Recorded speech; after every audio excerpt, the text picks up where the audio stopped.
Lo primero que vi fue el desmoronamiento del rostro de mi padre. El orgullo, el porte militar, la confianza inquebrantable que portaba como un uniforme, todo se disolvió bajo las imponentes luces del salón. El aire se volvió denso y silencioso, cargado con la pregunta no formulada que pendía sobre las cabezas de cada almirante y oficial condecorado en la sala. Entonces se escuchó la voz del secretario de Defensa, no muy fuerte, pero tan precisa y fría que lo atravesó todo. «Señor, esa canción pertenece a Phantom Brigade».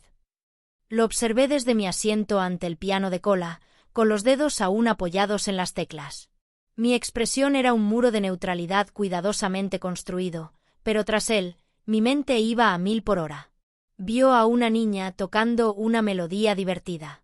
Oyeron a un fantasma que confirmó su existencia. En ese único momento congelado, mis dos mundos chocaron con la fuerza de un desplazamiento de las placas tectónicas y supe que nada volvería a ser lo mismo. 2 horas antes, yo era solo una sombra a su lado.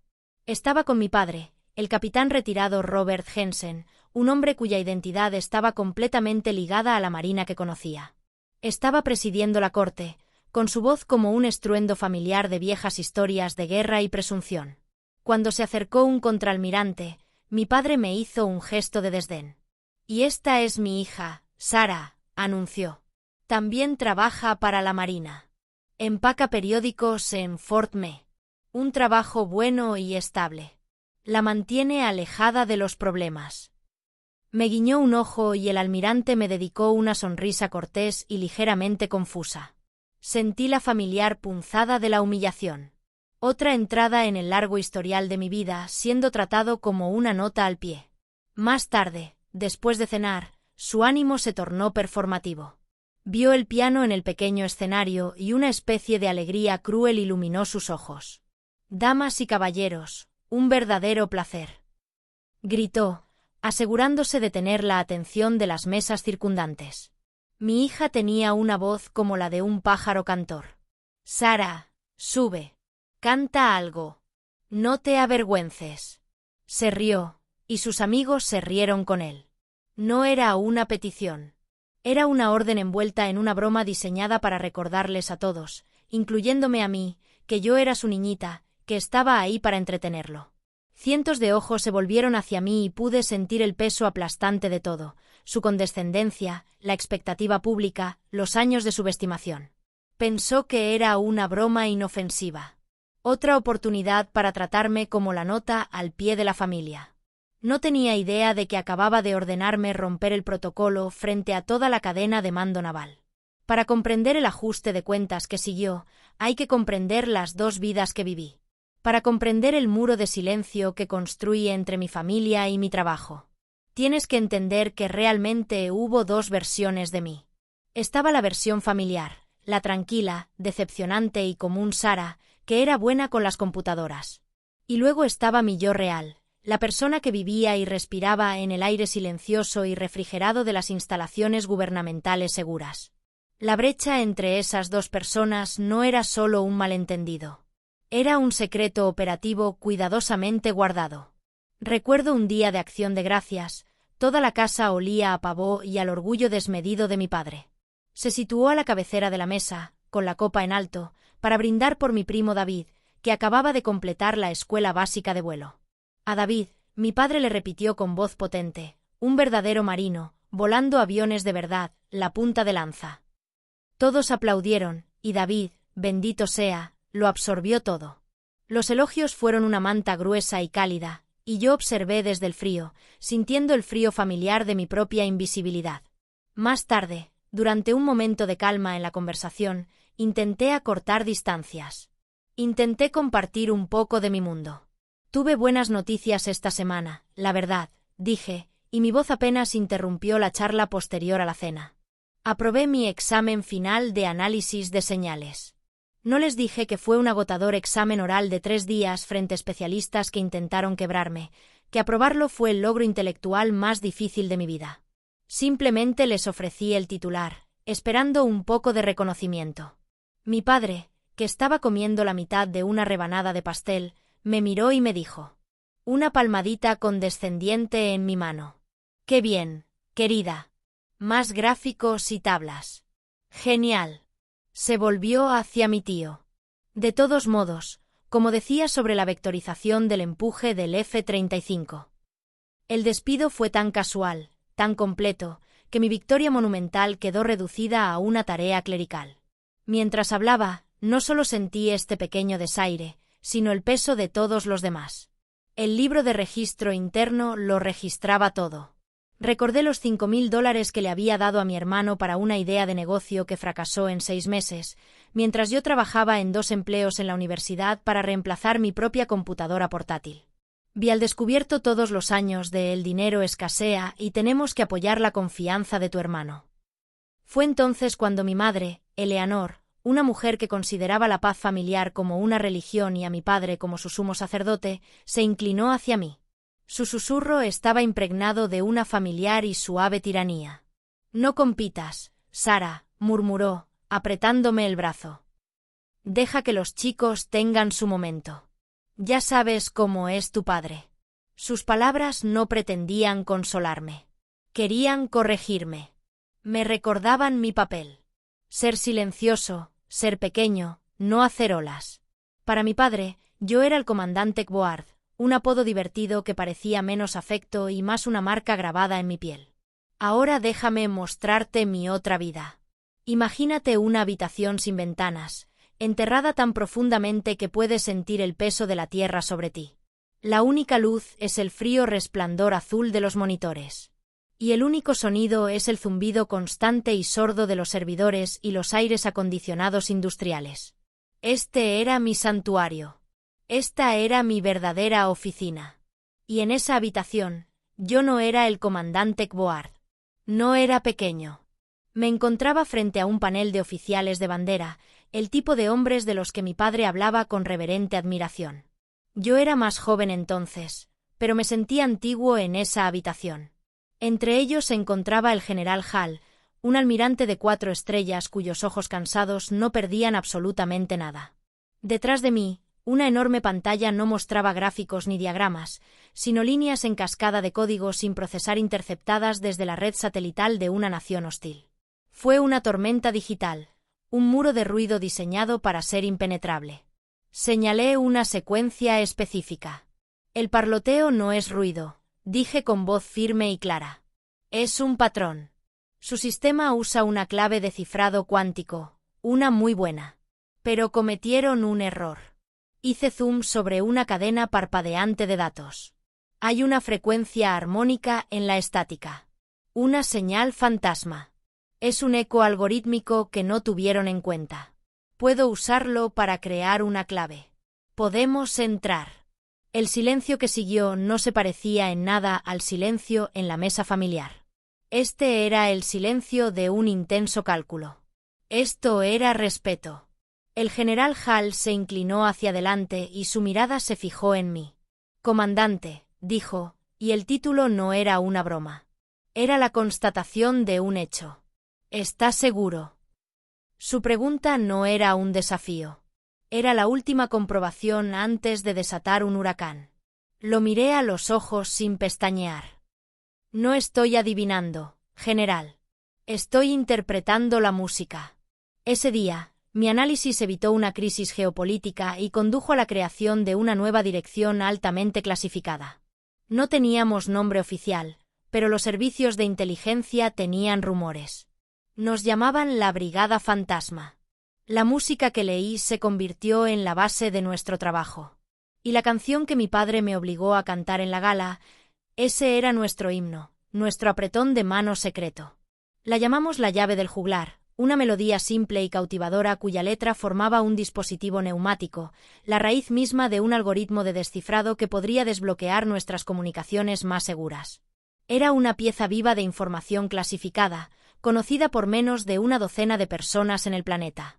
Un secreto que, por su propia naturaleza, garantizaba que mi propia familia nunca me conocería realmente.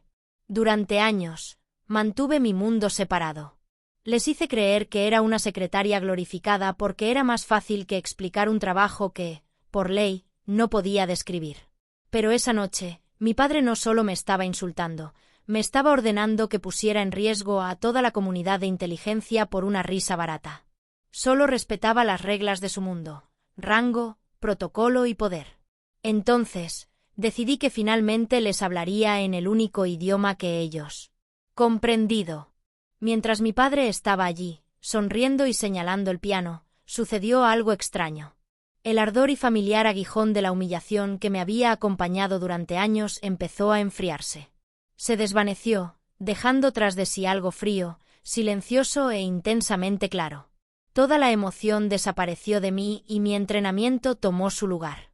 Vi la situación como lo que era, un problema táctico. Un arrebato emocional solo probaría su narrativa de que yo era un niño alterado. Rechazar su orden delante de sus compañeros me haría parecer terco e irrespetuoso. Ambas eran jugadas perdedoras. La única medida ganadora fue redefinir los términos del compromiso. Esto no sería una discusión. Sería una corrección formal del expediente. Mis ojos, que un momento antes estaban bajos, se levantaron. Ya no estaba viendo una fiesta. Estaba observando un campo de batalla. Mi mirada pasó por los rostros sonrientes y se detuvo en la mesa principal. Mi mente, una máquina entrenada para evaluar amenazas, comenzó a construir un archivo. El secretario de Defensa había sido informado sobre las operaciones del segundo trimestre de la Brigada Fantasma el mes pasado. El jefe de operaciones navales autorizó personalmente la operación Eco Silencioso. Y sentado junto a él estaba el general Hall, el patrocinador de mi unidad y el hombre que había visto mi potencial todos esos años atrás en esa habitación sin ventanas.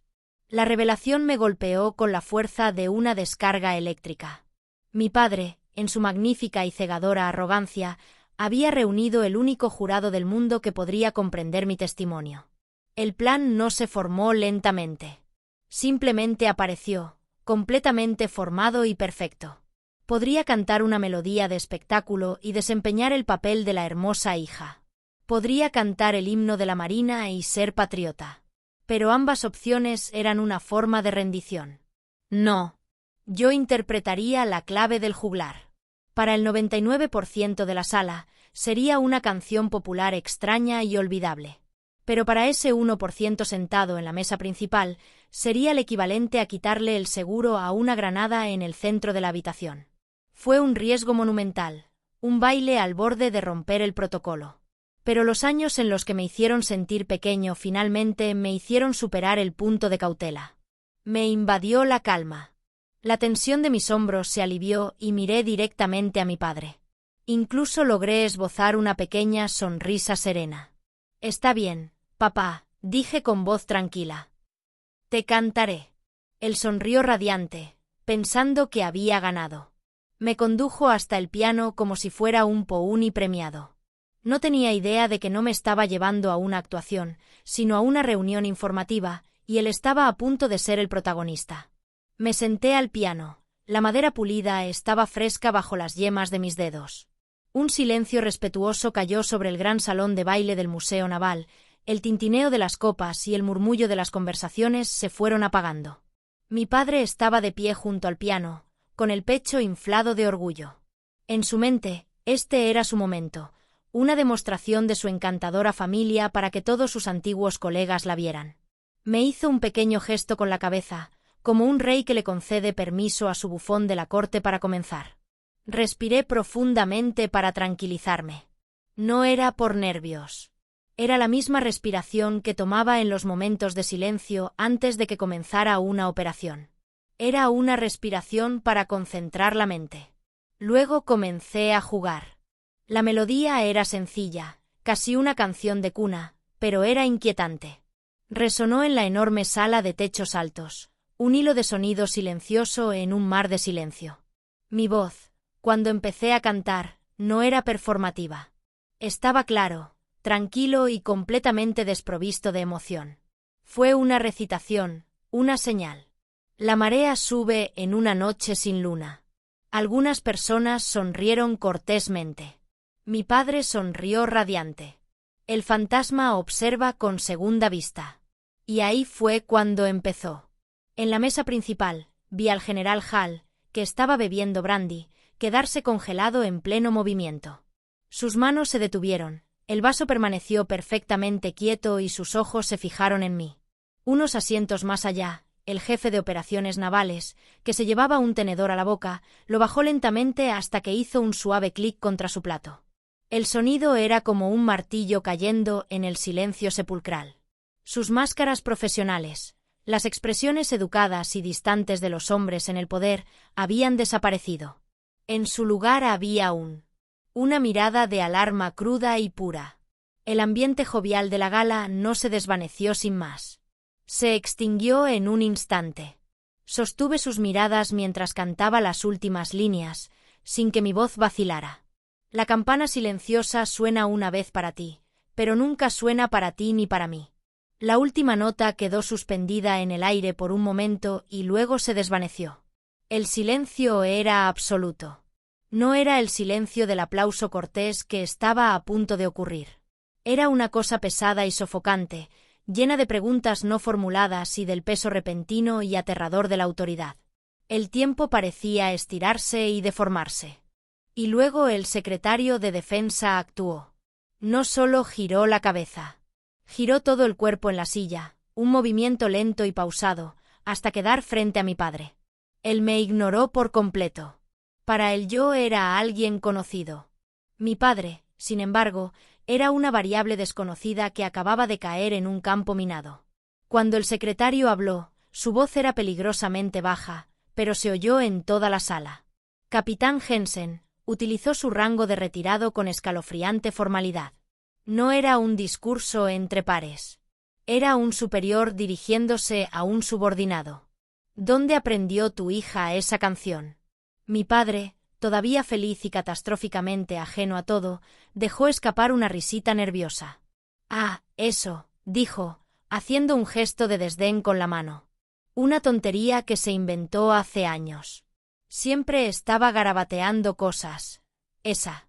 Las palabras, que pretendían ser encantadoras y autocríticas, sonaron completamente idiotas en el silencio aplastante.